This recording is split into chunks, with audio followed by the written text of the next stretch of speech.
Presented to you by Talking the Line Sports Media, a sports gambling podcast by bettors for bettors, connecting you with the brightest, sharpest, and most electric personalities in all the sports gambling industry. So as always, pull up a chair, open up your mind, and get ready to receive knowledge you won't find anywhere else. We can't thank you enough for joining us, and we hope you enjoy.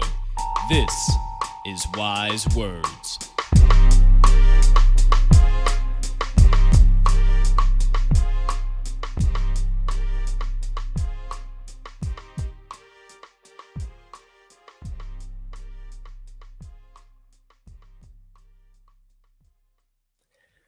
Good morning, good afternoon, good evening, ladies and gentlemen, and beautiful gambling people joining us for episode number 5 of the Wise Words podcast. I am your humble host, Colt 45 Soroka, and I can't thank you enough for choosing to stop by and get some of the best insights and analysis on the market from some of the brightest and sharpest minds in the sports gambling industry. Now, my friends, if you are fans of the Wise Words podcast, you know how we do. Electric guest after electric guest, insight, knowledge, everything in between. We have another loaded show on tap for you here today, but there's one thing I need to do before we bring in today's guest. I've said we, I've said us, I've said crew far too many times without bringing in the second half of TTL Sports Media. You know him as the man that sits to my left on the Talking the Line podcast every day, Monday through Friday, 10 a.m. Central Standard Time, but also the man who sits in the box to my left on this Wise Words podcast. Help me bring him in for today's show, episode number 5 of Wise Words, the man, the myth, the degenerate gambling legend, and TTL resident cheesehead himself, Mr. Riley RMags Magnuson. Partner, how you doing over there today, pal? My man, as we are recording this, yet another victory Monday for my pack. I mentioned last week, the more and more these go along, the more the tune starts heating up for my pack. But nonetheless, I'm excited to be here once again, my friend. We've got a chance to talk to someone with a little bit of a different angle than we've had the last few. So I'm pretty damn excited to get this thing rolling.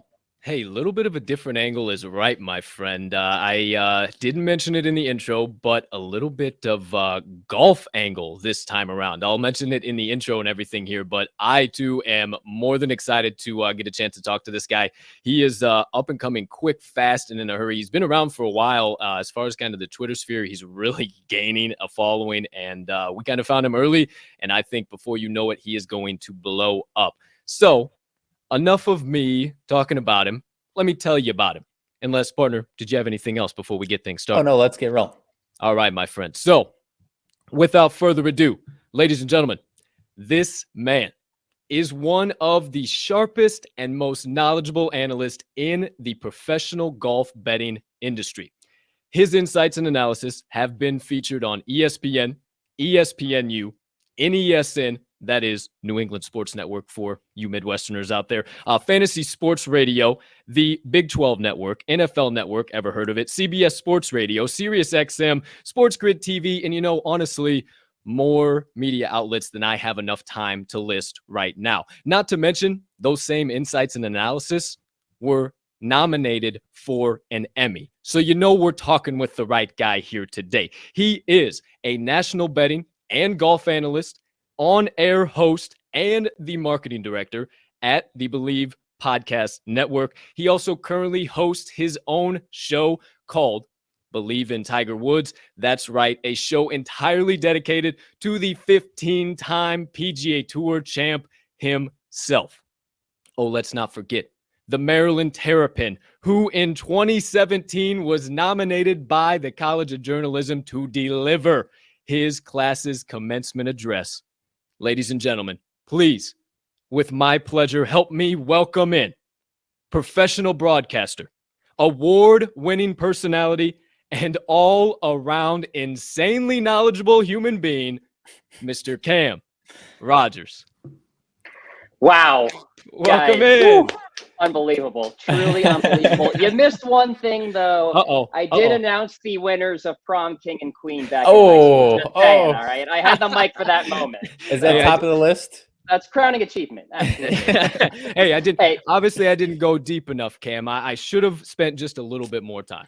Hey, it's great to be with you, though, guys. You're doing fantastic work, and we need more people like us out there, content creators in the betting space, because that is the future of this industry. There's no doubt. Absolutely, Cam. Thank you so much for joining us, my friend. Can't tell you how much we appreciate it. And yes, I concur with you 150%. I think it is, a lot of people are afraid to put their insights, their analysis out there in the chance that they might be wrong on their pick and they might have to live up to that. But that's something that we've kind of coined at the TTL pod that, hey, we'll toss it up. We'll show you our losses, but we have minds of goldfish right back after it, right?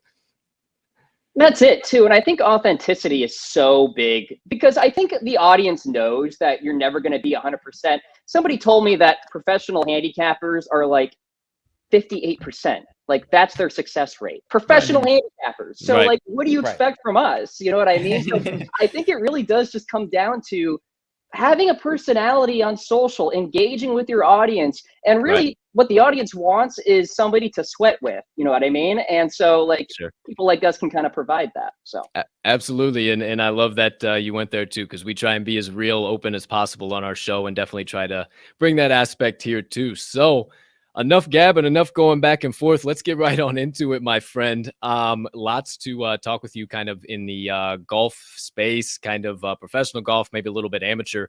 I wanted to start in a little bit, I don't want to say a softball question, but kind of just to get us warmed up, heated up. Now, I know there's a lot going on in the world of professional golf. It's rapidly on the rise. We actually talked with David Behrman a couple episodes back, and he was talking about just the sheer shift over the course of the last year and where golf is going in the future. Now, I'm going to stay off of that for a minute. I want to kind of focus on the players. Now, we know the big names, we know the DJs, we know the Morikawas, we know all those guys right now, but who are some of the hottest names coming up on tour that we need to know about? And maybe not even on tour, maybe someone in the Corn Ferry, someone that you've had your eye on that is about to make big waves in the PGA Tour. Yeah, we're seeing such a youth movement on the PGA Tour, and I hate to sound like a broken record because I feel like that's the storyline for the past 8 years on tour, especially as Phil and Tiger and Ernie Els and Jim Furyk get ushered out here. But there really is just so much talent. I always draw an example of the early 2000s when it was Tiger, Phil, Retief Goosen, Vijay Singh, Jim Furyk, and that was really it. Now, in a given week, golf betting is as difficult as ever. I mean, because there are just so many options out there. And so I'll throw some names about guys who I expect to have really good years coming up here on this PGA Tour season. Scotty Scheffler is a decorated golfer and has yet to win on the PGA Tour and yet qualified for the Ryder Cup. Of course, he was a captain's pick, but still, you're on a Ryder Cup team and you haven't even won on the PGA Tour yet. I think that goes to show how much of a gamer he is. He really played well during the majors last year and at the WGC event. So big game hunter. So he's somebody I'm looking at. Joaquin Niemann. He is just uber talented, fantastic off the tee, great iron game. He can score in bunches. Keep an eye on him. Victor Hovland of Norway. He is a fantastic ball striker. I think he has multiple major championships coming up in his career in terms of victories. So he's obviously somebody to watch. And I guess the real obvious name in terms of being young, is Colin Murakawa. He already has 2 major championships on his resume. And I feel like he's 3 years out of being able to legally drink, or illegally drink. I mean, he's pretty young. Right. Is what I'm saying. And so I think those are some names to sort of watch out there. I could throw a lot at you, but sure. No, that's perfect. Yeah, I'm sure you could. And that's kind of where I was thinking you would take it. I wasn't for sure. And you see me scribbling down notes here. I'll definitely have more to bring up there. But for now, partner, let him have it, my friend. Yeah, you mentioned, as all of these names and young guys get into this space, do you find it harder to bet on these tournaments that have maybe this past weekend where, the majority of the guys that were in the Ryder Cup weren't in this past weekend? Yeah. Does that make it easier to, handicap some of these tournaments harder, or is there not much of a difference there? Well, let's just start with the baseline that betting on golf is uber difficult, right? I mean, we're talking about a field of 156 players, guys. It is very hard to get that outright pick correct. And I'll be honest with you, I didn't nail an outright pick last year. I got top 10s, top 20s, but I mean, just statistically, it's very difficult. That's why it can be a really nice payout if you get it right. Right. And I would say this fall swing right now, Riley, is a great opportunity for betting on golf. Why is that? Well, a lot of the sports books out there have attention on football. I mean, football is king. Let's face it. I'm a golf guy, but I love the NFL. I love college football. Those bring in the eyeballs. I mean, just look at last night, Sunday Night Football. That was the most watched, I think, television event since 2012. I think that's what I saw on Twitter. And so that just goes to show that you can't really beat the Shield. And so you can take that and use it as an advantage and bet on golf and really dive into the stats and try to figure out things during this fall season, which albeit can be highly variable, shall we say, in terms of first-time winners and what have you. It's kind of funny, though. Last week, the odds-on favorite won, Sam Burns. And I would have talked to you out of it till the cows came home about betting on Sam Burns, just because of the volatility of the game and how, you know, the fall season kind of brings that volatility to the forefront. So I think now is really a great time for betting on golf because you can get some good value, is what I'm saying, from the sports books out there because the attention is less. Yeah, I mean, it totally makes sense. I mean, and does some of that lend into maybe from more of a public bettor's eye, opening up the sports book and seeing Dustin Johnson, John Rahm, and Colin Murakawa just be like, oh, I know these guys, I have to hammer them in. Is that part of what makes it easier when there's less, you know, I guess public names, you would say? Yeah, kind of to draw a DFS angle as well. It's like a lot of the casual golfers will just pick the guys they know. And not really drill down on the up-and-comers who are starting to play, you know, coming off that Korn Ferry Tour. They're starting to play now, right, with this new PGA Tour season. And so I think there really is an opportunity, if you put in the work, obviously, if you do your research and crunch the numbers a little bit and understand who's up-and-coming and who has a good iron game and who's playing well off the tee, who isn't, and kind of staying away just from name brand value. For instance, Patrick Reed is in the field this week, guys. He carries name value, but like he's coming off a pretty bad health scare and it's been a long layoff. Who knows what's going to happen? Louis Oosthuizen is playing this week. He had a blistering hot summer, but again, a long layoff. You have to think about regression to the mean a little bit here too, right? So yeah, I think there is a lot of potential for betting on golf right now, clearly. All right. Well, then that is one heck of a segue. I love when our guests just help us segue the show with their answer to their questions. I don't even have to really hardly do my job over here. So let's stick with that betting on golf. And it really is becoming faster and faster, bigger and bigger. And me and Riley actually talk about it on the daily show as in, man, we wish we knew more about it to be able to really hammer in some bets and give you guys some value.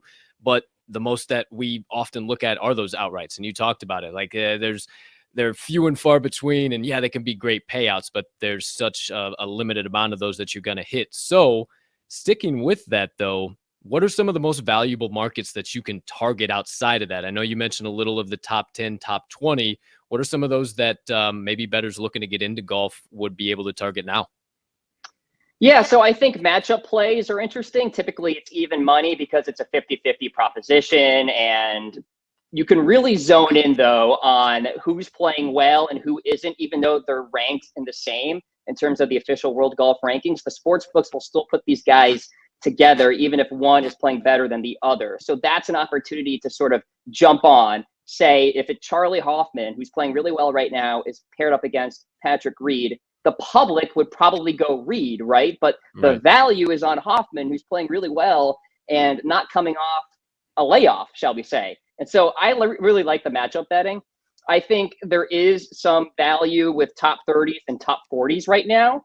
Right now in particular, because you have guys coming off that Korn Ferry Tour and the sports books don't really know about them, but they're multi-winners and birdie makers, elite iron players. And oh, by the way, the fields during the PGA Tour fall swing are not really deep. They're not elite fields. And so it's opportunity for these younger guys to sort of burst onto the scene. So I think there's some value with top 30s and top 40s. And I'll just note too, from a macro perspective, this is not like going from the NCAA to the NFL. I mean, the Korn Ferry Tour to the PGA Tour, not a big stepping stone. I'll be honest with you guys, especially during this fall swing here. There's opportunity where these Korn Ferry Tour guys can win. And so keep that in mind as well. And then I would also look at some props. You know, miscut props are really profitable as well. Sergio Garcia, I was on him to miss the cut last week because he was coming off the Ryder Cup, an emotional loss. I mean, a beatdown, let's face it. And the last thing he wanted to do is go to Jackson, Mississippi, no offense, Mississippi, and play a PGA Tour event with a really bad field. And the only reason he's playing, let's face it, is because he's the defending champion. You know what I mean? So you can find some value there as well. And, why was that such a good number? Well, Sergio Garcia carries name recognition, name value. So he was plus 300. In terms of missing the cut there. So potentially a good payout depending on what you put down on that. So I think props are fun. You can go by nationality, top Canadian, top South African. I mean, you can get really granular and go like top Swede. You know what I mean? Yeah, so I can really have some fun with it. Yeah. Riley's a Swedish guy. He's all about him. There you go. I love it. Well, hey, I appreciate that answer. Riley, keep it rolling, my friend. Yeah, I mean, kind of building off that, but I guess pulling back a little bit here, when you're whether it's the start of the week or maybe you do it before that, what's the first thing you look at? Are you already building your opinions before you even look at odds and stuff like that, or do you look for things to go through, skim through, and maybe something jumps out at you? What's the first move that you make when you're making some bets? Let me just say that the first thing that is the most valuable is actually watching golf. And just seeing it on your TV, how people are playing and understanding what's happening and what are the trends right now in terms of whose game is right, whose game is wrong is uber critical. And then going from there, look, I typically lean on ball strikers when I am betting on guys. And why is that? Well, your iron play and your off the tee game are two of the stickier stats on the PGA Tour. Kind of like in the NFL, you can pack your defense on the road and that travels, right? On the PGA Tour, your iron game and your driving game travels. And so I like to lean on those statistics because that will give me the best statistical chance to actually get a bet right. When we're talking about putting, it's one of the more volatile stats out there. And you can be hot one week and cold another. And typically the really good putters are pretty bad iron players and off the tee guys. Not all the way, but certainly questionable. And so usually I go for those statistics with the iron game and the ball striking in general, just because those carry from week to week. Then you take a look at the course, right? And who fits the specific course. I think we can get down the rabbit hole a little bit too much in the golf industry about course fit, because let's face it, I feel like anybody can win anywhere. These guys are professionals. Now, some guys have sort of written off whether they can play well at a particular tournament. Like Kevin Kisner has said publicly, like, yeah, I can't win the Masters. So don't ever bet on Kisner at Augusta. You know what I mean? Yeah. Bubba Watson does the same thing. Like, he writes himself off before the U.S. Open, and that's why he's missed like 8 of his last 10 cuts at the U.S. Open. So there are some obvious things, but in general, anybody can win anywhere. And so I wouldn't go too crazy about course fit, but it is worth sort of looking into. And of course, course history matters. TPC Summerlin, for instance, is the golf course this week. So course history at that particular venue is obviously valuable. Kevin Na, 2-time winner, for instance. Webb Simpson has played here a lot as well. Charlie Hoffman, a Vegas native, he could certainly bring some value. So those are sort of the steps, and you sort of have to go from there and make your best educated guesses. Yeah, I love it. I mean, I'm glad you mentioned as far as looking at course fits, because I can admit that I have fallen victim into that myself. So, yep. Most def. So that's kind of, I guess you could say, the do side of things. Like, oh, hey, kind of look at those course things, at the course fit, certain things like that.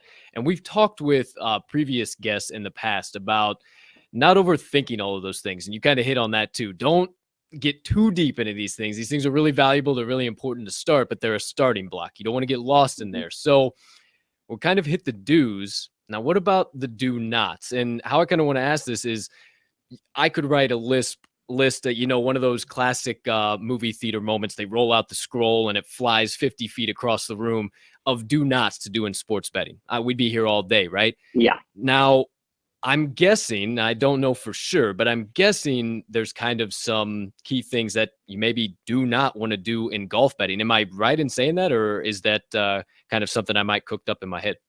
Yeah, don't listen to me. That's your do not. All right, there you go. You'll make a lot of money doing that, folks. Listen, yeah, I think we have a tendency in the industry, again, to get too granular about certain statistics. And by that, I mean, like, for instance, this week at TPC Summerlin, it's going to be a wedgie type of golf course. You're going to have short shots into these greens.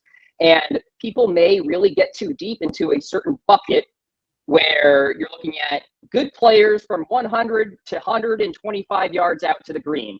Like, that's just not a reliable statistic. And so I think there's a lot of volatility with that, and you want to stay away from it. So I think that's one thing to sort of monitor. The other thing is, I talked about outright bets.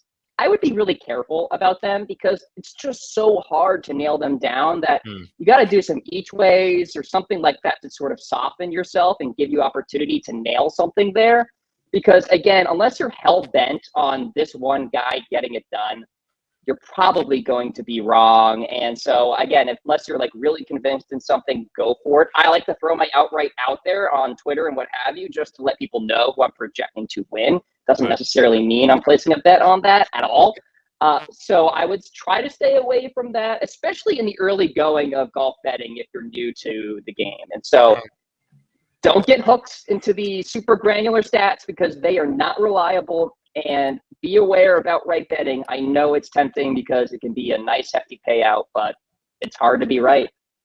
Awesome. I'm glad that's where you took it, because similar to really, I think, any type of sports betting, it's so easy to get super, super granular in that. I mean, you can look in the injuries and get lost in the injury report, get lost in the weather and this left, right, and center. And then next thing you know, you're like, wait, what side did I want to take on this? Now I'm so confused on different stats that I like this side, I like that side, and then you end up not wanting to make a bet on it. Analysis paralysis. As hey, there you go. I love that, my friend. I love that. What do you got, partner, Bummy? So I guess building off of that a little bit, one of the golden rules, cardinal rules that we encounter in football betting, basketball betting, I guess any team sport betting, and admittedly I don't follow this rule, but the rule is don't bet on your favorite teams. Does that translate into golf? I mean, you can wholeheartedly admit that you don't follow the rule because, like I said, I bet on my Packers yesterday and I won. So as long as they win, I'm probably going to keep doing it. But is that something you follow, or is that just something, maybe it's an entertainment business, so you still got to do it every once in a while?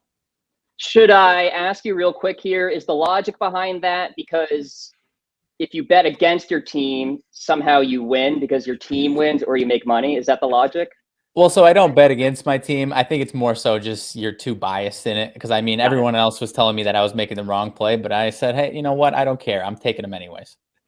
Yeah, it's interesting. Obviously, Tiger Woods is on the sidelines right now, and who knows when we will see him again. And so if you want to talk about fandom, that's the one guy who I love to watch and I would bet on, even if I was watching him and rooting for him at the Masters or anything like that. So I guess I kind of go with you there, Riley, in that regard. In terms of the golfers right now, I mean, I'm not necessarily a fan of one specific golfer or two. I just love what they all bring to the table right now, particularly Bryson DeChambeau and Brooks Koepka and Max Homa and Phil Mickelson. These guys aren't just golfers, they're content creators now. And I think the whole Brooks versus Bryson thing was a beautiful thing for the game. Again, especially with Tiger on the sidelines, he is the needle mover in the game, let's face it. And so, when you have this rivalry, which appears to be all patched up, it brings in new eyeballs and interest to the game. So, yeah, I would totally just bet on whoever. I follow the numbers. I follow my gut. Most definitely. Follow my brain. Yeah. Yeah, but no, that's clearly why, or at least part of why, along with a few other things, that golfing is, still able to hold some steam despite Tiger. So perfect answer. So kind of segueing some more there, Cam. You talked about just what all the different golfers and the guys in the game right now bring to the game. And I couldn't agree more. I mean, it's absolutely electric to watch a PGA event, whatever it is right now. I mean, when did we see a few months back, we saw the 8-hole playoff. And I mean, the skill level that these guys bring right now, and they're all different levels. It's absolutely insane. So we've obviously seen that big change. We've seen that movement. We've kind of seen the betting really starting to kind of take a firm hold now with the PGA Tour, stuff like that. As far as what the future holds now, and you can kind of take this whatever way you want, as far as maybe the content, as far as maybe sports betting itself, maybe interlaced with the regular broadcast we already have out there now. what does the future hold for the PGA and sports betting surrounding it? You know, if there wasn't this proliferation of sports betting, I'd be concerned about the future of golf because of Tiger Woods being on the sidelines, like I mentioned. And I'll be honest with you guys, I'm looking at 2023 at best for him to come back to the PGA Tour. He's going to come back. Will he be good again? I don't know.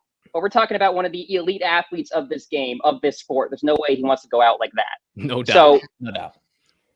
I really am encouraged about where we are headed with the PGA Tour and this partnership with sports betting. They actually just released a statement today saying there's an extended partnership with PointsBet, which is huge. And so you're going to see more odds on the telecast, more coverage on Peacock. There's this betcast that they're going to start rolling out with obviously a betting focus for the PGA Tour.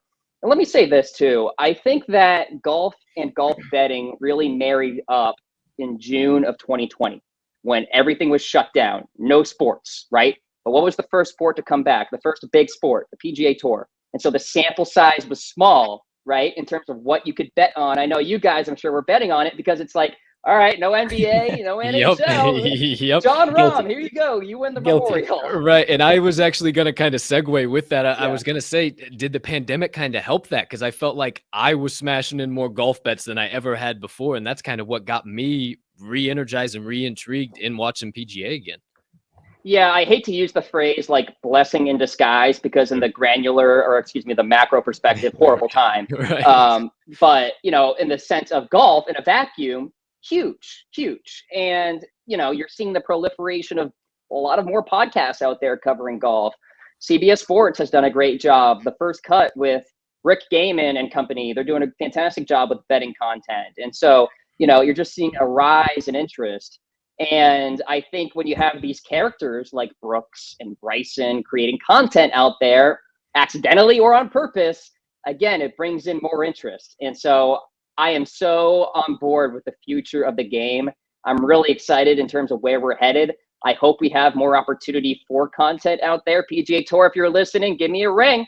Happy to do it. So I think that we're in a really great direction. Yeah. Awesome. I love it. What do you got, partner? I mean, continuing to build on that, we saw this past weekend. Do you think there's going to be more types of non-PGA Tour tournament events? Like we had the Long Drive Championship this past weekend, and I'm blanking on what his name was, but he basically called out Golf Channel in an interview with Golf Channel that they dropped the Long Drive Championship. Is something like that, you know, next in the cards that we might be able to A, have it televised on actual TV, and then, you know, B, have wagers on that? Yeah, absolutely. Keep an eye out on that. I would also mention I am a big fan of The Match that Phil Mickelson does with celebrities and golfers out there. I mean, it started with Tiger versus Phil in Las Vegas in 2018, Thanksgiving weekend. And, you know, we've had Peyton Manning and Tom Brady, and down the line from there, Chucky, Barkley, and Steph Curry, etc. So I think it's been fantastic to sort of follow there. I will note there's some buzz out there that maybe Bryson and Brooks are coming together for another iteration of The Match Thanksgiving weekend. Stay tuned. It's a must, for that. right? It's a must, right? It has to happen because it's clear that they are like all good now. You know what I mean? At the right at least civil. Right. The whole hug, the whole dap up. We're all good. Love you too. Bryson walks away. Wonderful. Yeah. Love you, bro. Yeah, exactly. Right. So I think those are really fun too, Riley and Colton, because there's a casualness to watching those matches. The guys are mic'd up. You have celebrities in the broadcast booth. Like, it's not a standard PGA Tour event that, let's face it, sometimes can get pretty vanilla. Like in the later months of the summer, you're watching the John Deere Classic, and it's hard to get up for that sometimes. You know what I mean? So when you have these fun events like The Match being thrown in, and obviously odds are factored in as well, and you can bet on these things, I think it's really fun and fantastic. Hey, what's wrong with the John Deere Classic and us Midwestern guys? What's going on? Bad example. Bad example. I'm just messing with you. Yeah, I absolutely love that. Outside of that, I know we've kind of hit on it just a little bit. Kind of some of we hit the do nots and, you know, kind of stay away from those outrights. Don't get super granular. We've hit more of the things on the betting side of everything. Now, call me a brand new bettor. I just signed up for FanDuel Sportsbook. I'm stumbled into the app today and I said, oh my gosh, they have golf on here. What is the number one piece of advice you would give that better, either avoid or to go after, maybe target, take a look at, but also that, as we like to call it at TTL, the daily degenerate could utilize in their betting strategy? Narrow down your list. Figure out a player pool. Narrow it down to maybe 30 guys, because quite honestly, guys, a lot of times you can write off maybe 75 players in terms of certainly outright betting, but also top 10 and even top 20 finishes. So you really want to put the odds on your side, obviously, right? And so for you to do that, you got to get down to maybe 30, 35 players and not keep it a wide open 156-man field. All options are there. Now, you can, throw some cash down on a top 40 for a long shot, fine. But I think the number one thing you have to do is consolidate.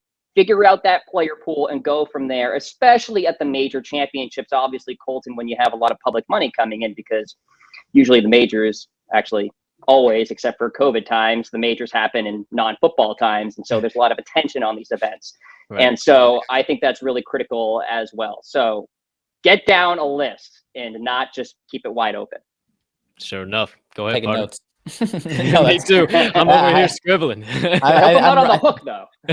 No. I think I'm running out of golf questions. I was very excited to dive into this because we're both massive golf fans, but I don't know if we kind of just haven't dedicated the time to really dive deep into golf. So yeah, and I mean, no, go ahead, Riley, if you're going. No, that's about it. That's all I had. Yeah, I mean, and honestly, same here. Anything that I could have probably wanted to know about golf and kind of how I had already had some assumptions. Right there in the bottom corner, you see it. Wise words, my friend. That is all you just dished out. Couple actually other questions that I did have. We covered like all the broadcasting, kind of that bedcast stuff like that. Yeah. That was something I really wanted to hit on. But we obviously have the Shriners Invitational coming up this weekend. You mentioned at TPC Summerlin. Any early bets you're looking at? Any value? You mentioned a little bit of Summerlin being kind of a wedgy course. There's a little bit of insights analysis. Is there anything else you can kind of dish out to our listeners out there before we get first tee offs tomorrow? Yeah, so we have some early leans. So the tour typically starts on Thursday. So this event's going to start on Thursday. So you still have a little bit more time. Well, I said tomorrow, as in we'll drop this on Wednesday, so it'll technically be gotcha. Time of recording, but hey, it's all good. We're here. Well, hey, it's all good. We're here. Professional right there. Hey, that's why I kind of did kind of an up glance, but yeah, time of recording, it is Monday, but tomorrow when you guys are watching this on Thursday. Okay, so ignore exactly what I just said there. On that front, though, I would take a good look at Kevin Na. I mean, he closed out the PGA Tour season last year, guys, fabulously. 3 top 10s in his last 4 events. He did miss the cut a couple weeks ago. I'm not too worried about that. Again, this is critical, okay? Las Vegas native. Why is that important? Let's face it, a lot of these guys are coming on over to celebrate on the Strip, maybe throw back some cocktails and motivation's up there. When you live in Las Vegas, the Strip sort of loses its value. And so I think that's sort of why Kevin Na partially does well here, is that the allure really isn't there for him in Vegas. 2-time winner at TPC Summerlin, elite wedge player, can get hot with that putter. I don't think the driver is all that necessary this week. So certainly give Kevin Na a look. Somebody who's really impressing me is Aaron Wise. He played well last week, and he's humming along nicely in general, 3 straight top 30s on the PGA Tour. So I would certainly give a hard look at Aaron Wise, who is starting to really find his game.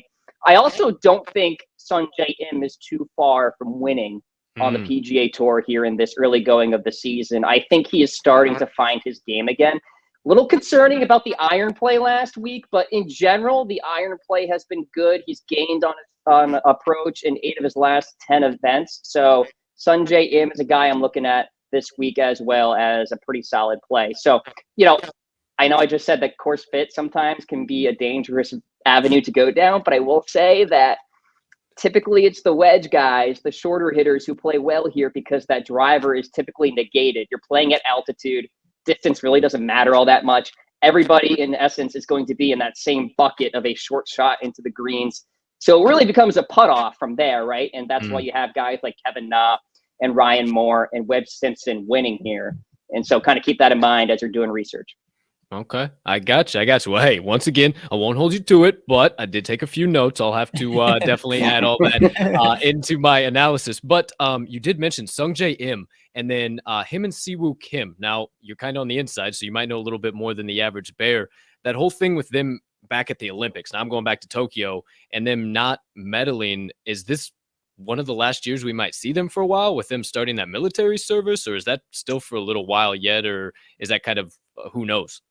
That's a good question. I think there's a certain age where they have to go ahead and do that service. I think they still have some time to be exempt from that. I'm not entirely I want to say sure. they have one more Olympic shot in 2024. So do I. Okay. So do I. Yeah. And then, obviously it becomes sort of a situation where they might have to go to the homeland and serve.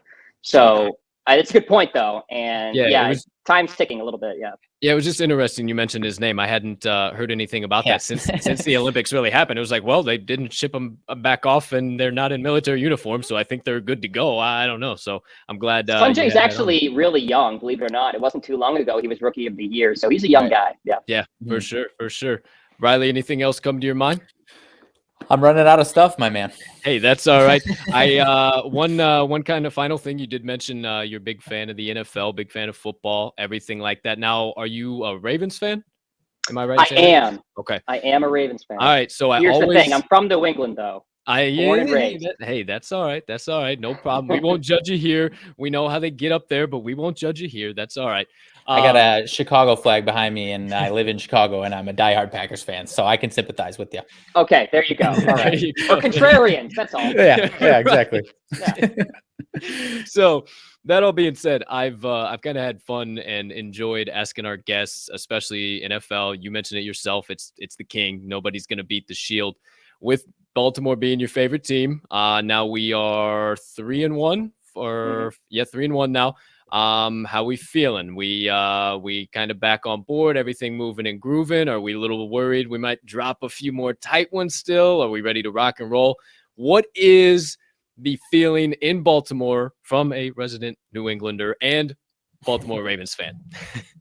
Yeah, think about it. I bypassed 6 Super Bowls for my 2 with Baltimore. But you know what? It's been a fun journey. We're still rolling, baby. It could be worse. Listen, sure. You want to talk about adversity for Baltimore? The amount of injuries that we've had to deal with, that's so annoying as a fan. Yeah. Can we pretend that real life is Madden? You can turn off the injuries. It's just so annoying because it's you can't really do anything about that. And so I have my concerns about the offensive line, especially in run blocking.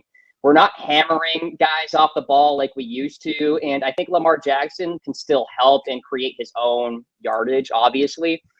But we don't have J.K. Dobbins. We don't have that electricity at the running back position. We have a bunch of guys who could be in running back senior citizen territory with Devontae Freeman and Le'Veon Bell. You know what I mean? So I'm concerned about that. But I love what I'm seeing, especially with yesterday, from Lamar Jackson in terms of throwing the football. I mean, he looked really good yesterday throwing to Hollywood Brown and James Prochet. These guys are getting into the fold a little bit more now. It's not just the Mark Andrews show. You know what I mean? So we need guys to win on the outside because here's the deal. Everybody's going to stack the box, jam on the interior, and they're going to dare us to throw to the outside. And if we can't win there, we're going to be struggling a little bit. And so we'll see what happens. I'm feeling good, though. To answer your question, I'm feeling good. Look, Lamar Jackson is my guy. I love him. I'm so grateful for him. He wins. And, I feel for you Chicago fans out there. It's just why is Nagy saying that Dalton's still going to start? It's he wants to get fired. I talked about it on today's show. I don't even understand. And if we go down that rabbit hole, Cam, I'm going to have to keep you here for another 2.5 hours. I know. I was worried that maybe Riley would need 12 hours. You do not want to get me started on that, but I appreciate that.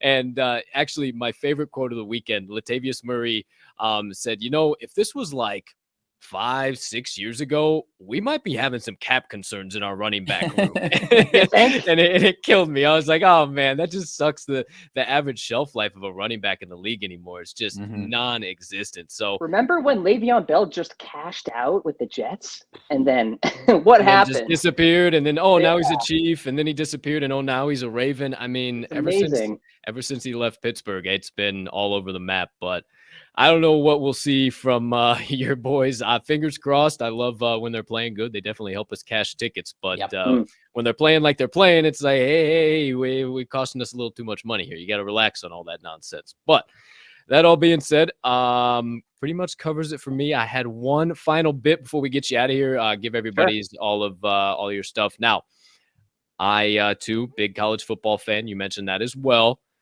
You're a Maryland Terrapin. I got to ask. We backed them big. We backed them huge. We loved them last weekend, getting the 3.5 at home against the Hawkeyes. Dirty Big Ten battle. Didn't get it done. Now, I won't share with our fans what side you were on. I won't put you on the spot there. But what's going on with your Terps, my man? Is Taulia all right? I mean, he looked like he was seeing ghosts out there Friday night. And then the defense, is the defense dead? I thought they were back. Now they're not there. What's going on in Maryland? Look, our first 3 opponents were not elite, shall we say. And, our toughest opponent was Illinois, and we squeaked by them. So I saw the writing on the wall. And when I'm seeing -3 Iowa for a top 5 program that runs the football and is so physical against one of the smaller teams in the Big Ten, I'm thinking to myself, we're going to get steamrolled. And so it was Friday night, blackout, everybody ramped up, the bright lights. Maybe we're too bright for Taulia. I don't know. I think he's going to be fine. I will say he's got to make better decisions than the ones that he made on Friday night. But here's the deal, guys. I mean, Loxley needs more time to bring in more talent. And there's so much talent, rich talent here in the DMV area. It's just going to take some time, again, to get up to the size of Ohio State and Iowa. You can sling it around all you want, but if you can't win on the line of scrimmage, it doesn't take an NFL analyst to figure that out. You're not going to win a lot. And so we just got moved off the ball in that game. Yeah. So it's definitely. I was not surprised to see the results of Friday night. I'll be frank with you. And I have developed patience with the Maryland football program. The basketball program, not so much. I'm a little less patient with them. Sure. Yeah, absolutely. We love backing them. We're big college basketball guys too. So maybe we'll have to have you back on during the college season, talk some Terps b-ball too. Yeah, most definitely. All right. Absolutely. That officially does it. Everything on my list I wanted checked off. Mags, anything come to the mind? Anything pop into the dome piece as we were closing there? Well, no, just to finish on the Big Ten. I mean, you basically said it. Every time they have a big primetime matchup to, supplant themselves that they're a Big Ten team now. It kind of just, not just a loss. I mean, it's a shellacking. I'm a Big Ten guy myself, so I'm hoping to welcome them in as soon as we can here. Yeah, I'm somebody who collapses under the bright lights too. Intramural flag football back in Maryland. I'll tell you guys, I was way better at the 1 o'clock games than the 8 p.m. primetime games. Speaking of Andy Dalton, I wasn't good on the bright lights. I was quarterback. So, hey guys, this has been so much fun, though. I really appreciate you having me on. Absolutely, my friend. We'll get you out of here in just a second. We'll get all of your good socials and everything out there so everybody can get all your content, all your insights, analysis. But yeah, I just want to say that it's been an absolute blast, Cam. It's always great. We always see you guys kind of up in the bright lights and kind of buttoned up, and then always gets a chance to kind of hang out, talk with us, have some laughs, have a good time, and a little chance to decompress. So I cannot thank you enough for coming on. I know I can speak for my partner too, but thank you, my friend. We cannot tell you how much we appreciate your time.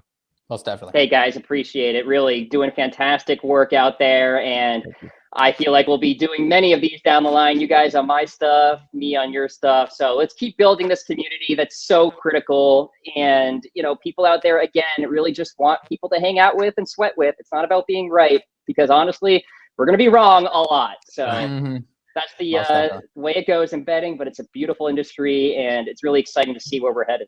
Absolutely. Well, we would love to have you back on, Cam. We would welcome the opportunity to be an asset to you and pop on into your shows or anything we can do for you. We are always available, but for the time being, we'll let you get on out of here. But before we do, why don't you share with our audience, anybody who might have popped in here today, where can we find you on social, and then maybe some of your content that you have out there now?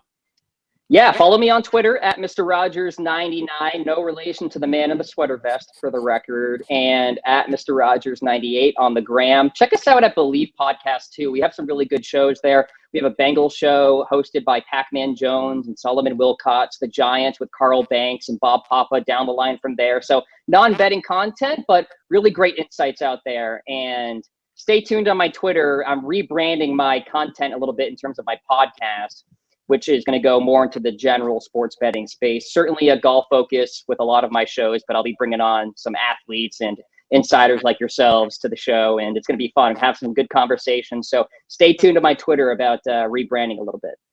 Awesome. Sweet. Well, we will be definitely locked in, and we can't wait to hear from you and definitely continue to grow our relationship. And again, can't thank you enough, Cam, for your time, for your insights, your knowledge, everything in between. You are the man, my friend.